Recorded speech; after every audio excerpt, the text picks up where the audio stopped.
Well, welcome back everybody. I'm going to be sowing Antirrhinum Snapdragons. This is one of my favourite. I used to love these as a child.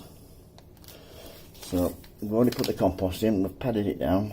I'm just using half a tray here because I'm running out of space. So let's have a look at these. We just want to be, here we go, very fine seeds. It's a bit thinly on the top. If you're having problems seeing your seeds, you can always use a bit of plain flour, a bit of white flour, mix them in that and make them show up a little bit better.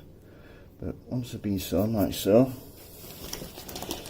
all you need to do is get your compost on, find out the compost, not too thick, otherwise you won't be able to get through.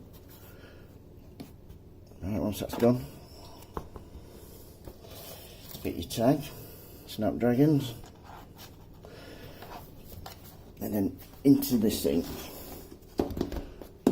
We'll go in there, into the sink for 10-15 minutes. As soon as they come out, onto your windowsill, and they should be flowering between 14 and 28 days, it says. Thank you very much. Bye.